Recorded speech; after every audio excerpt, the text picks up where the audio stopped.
Hey everyone, I'm Sarah, a 25-year-old graphic designer hustling to make it in the bustling city of Chicago. My apartment may be small, but it's mine, and I've been saving up for something big, a top-tier laptop that'll take my freelance work to the next level. Now, about my family. Well, it's complicated, especially with my older sister Emma. She's been a thorn in my side since we were kids, always trying to outshine me, always envious. I remember once when I won a school art contest. Instead of congratulating me, Emma just rolled her eyes and said, "Big deal, anyone can scribble on paper." That's what I had to deal with growing up. My mom, completely oblivious, would say, "Hey Sarah, why don't you show Emma your drawing?" Emma would sneer, "Yeah, let's see what the little artist can do." And don't even get me started on my parents, Tom and Linda. They might as well have had an Emma fan club sign on the door. It was always Emma this, Emma that, while I was busting my butt and feeling invisible. Despite all that, I kept grinding. I earned a scholarship to art school while Emma was still figuring out what she wanted to do. When I told her the news, she snarked, "They must be desperate for students." I didn't let it get to me, though. Fast forward to now, I have finally saved enough for the laptop of my dreams. A sleek $3,000 MacBook Pro packed with all the power I need for my design work. The day I hit the ordered button, I felt like I was floating. "You sure about this?" my best friend Mike asked. "This is my moment, Mike. I've earned it," I told him. On my birthday, my family came over for a small celebration. Mom and Dad brought a cake, and even Emma showed up. "Happy birthday, sis," she said, handing me an envelope with a $100 gift card inside, grinning like she'd given me the world. "Wow, thanks, Emma," I said, keeping it polite. Then, there was a knock at the door. My heart raced. I knew what it was. I rushed over and came back with a large box, grinning ear to ear. "My new laptop," I announced, tearing into it like a kid on Christmas. It was everything I dreamed of. "Isn't it beautiful?" I asked, holding it up for everyone to see. But Emma's face darkened. "How much did that thing cost?" she asked, her voice tight. "About $3,000, I admitted. Her eyes widened. $3,000? Who spends that much on a laptop? "It's for my work, Emma. I've been saving." "Oh right, your work," she interrupted, making air quotes. "Because Little Miss Perfect needs the fanciest toys to doodle on, right?" "It's not doodling, Emma. It's graphic design. It's my career." The tension was thick. Mom and Dad exchanged worried glances, clearly uncomfortable. As the night dragged on, Emma kept making snide comments, each sharper than the last. She was downing wine like water. "Must be nice to waste money like that," she slurred. "Some of us actually work for a living, you know."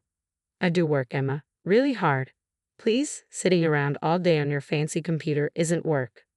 I was about to snap, but Mom intervened. "Girls, it's Sarah's birthday. Let's try to get along." Finally, as the night wound down, I walked Mom and Dad to the door.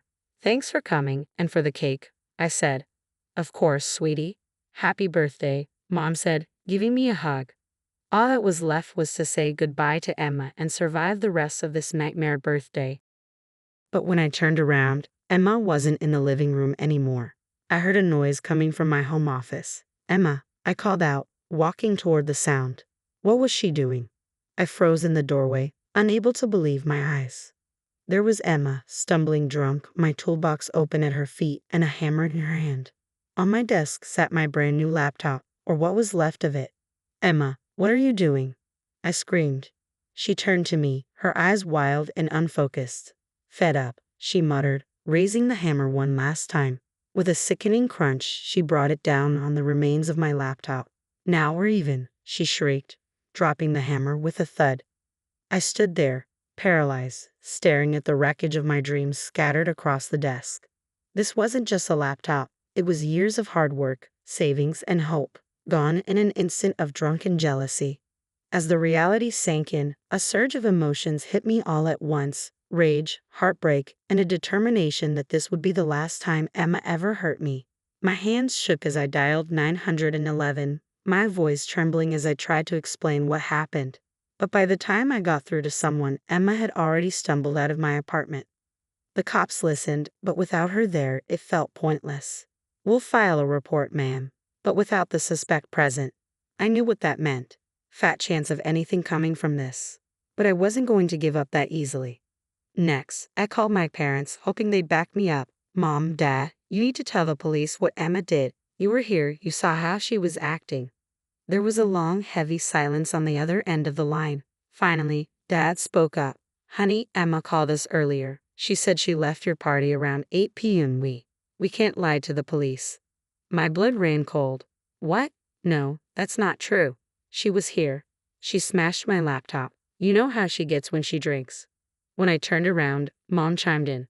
Now, Sarah, I think you might be exaggerating. Emma would never do something like that. Maybe you had a little too much to drink yourself. I couldn't believe what I was hearing. My own parents, once again, choosing Emma's lies over my truth. Fine, I said, my voice ice cold. Believe what you want. I hung up the phone and sank to the floor, surrounded by the shattered pieces of my dreams. But as I sat there, something inside me hardened. I was done being Emma's punching bag, done with my family's willful blindness. It was time to expose Emma for who she really was. I called my best friend, Mike. If anyone could help me pull this off, it was him. Mike, I need your help. It's about Emma. What did she do this time? He asked. I filled him in on everything. When I finished, Mike let out a low whistle. Damn, Sarah, that's messed up. What do you want to do about it? I want to catch her, expose her, make sure everyone sees her for the lying, manipulative person she really is. All right, I'm in. What's the plan? We spent hours brainstorming. Mike's tech skills were going to be crucial. First things first, he said, we need to set up some surveillance in your place, hidden cameras, mics, the works. Next time Emma comes over, we'll catch everything. Good idea. What else? We'll create a fake social media account to keep tabs on her. I can also do some digging into her digital footprint, maybe even her financials. People like Emma usually have skeletons in their closets. Meanwhile, I added, I'll play nice, act like I've forgiven her and the family. Get close again. You sure you can pull that off? Mike asked, concerned. I've been playing nice my whole life, Mike. I can do it a little longer. Over the next few weeks, we put our plan into action. Mike helped me install tiny cameras and mics around my apartment, hidden in picture frames and potted plants. We created a fake Instagram account, Chicago Party Girl, and got Emma to accept the friend request. I reached out to her, playing the forgiving sister. Hey, Em, I've been thinking. I'm sorry about how things went down on my birthday. Can we talk? Her response was quick. Sure, sis. I'm glad you've come to your senses. How about dinner next week? I had to stop myself from throwing my phone. Instead, I typed back, sounds great, can't wait. Meanwhile, Mike was working his magic behind the scenes. One night, he called me, his voice excited. Sarah, you're not going to believe this. I think I found something big. Really big. What is it? I asked, my heart racing. I can't say for sure yet, but it looks like Emma might be embezzling from her company. I need to dig deeper, but the numbers don't add up. I felt a mix of shock and vindication. This was it. This was how we were going to bring Emma down. As I prepared for our dinner, I couldn't help but feel a twinge of sadness. How had it come to this? My own sister, my own family, but I pushed those feelings aside. Emma had made her choices, and now it was time for her to face the consequences. When Emma arrived at my place, I played the part of the forgiving sister. As she walked in, I felt the hidden cameras watching, ready to capture everything. Thanks for coming, Em. I really want us to move past this. Of course, sis. Water under the bridge, right? We chatted, and I carefully steered the conversation toward my work. You know, I've been getting some great freelance gigs lately. Clients love my work. Emma's jaw tightened, her eyes narrowing. Oh, aren't you special? She sneered. Always the golden child. I pushed harder. Remember my birthday? That laptop was going to take my career to the next level. Emma snapped. You and your stupid laptop. You think you're so much better than me, don't you? Well, I showed you. I smashed that thing to pieces and I'd do it again. Bingo. I had her confession on camera. Just then, my phone buzzed. It was Mike. It's done. His text read. We had anonymously tipped off Emma's workplace and the police about her embezzlement. Within days, her world imploded. She lost her job, faced criminal charges, and for the first time, our parents finally saw her true colors. The video of her confession went viral, ruining what was left of her reputation. A week later, I watched from my window as Emma moved out of her fancy apartment. Jobless and alone, I felt a mix of satisfaction and sadness. My sister's toxicity had finally caught up with her. I turned back to my new laptop, ready to move forward with my life and career.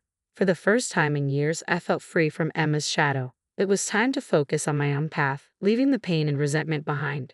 As I opened up a new design project, I couldn't help but smile. This was my fresh start, my chance to shine without Emma's constant attempts to dim my light. But here's a question for you. If you were in my shoes, would you have exposed Emma's crimes or tried to help her change? Was justice served, or did I go too far? Drop your thoughts in the comments below.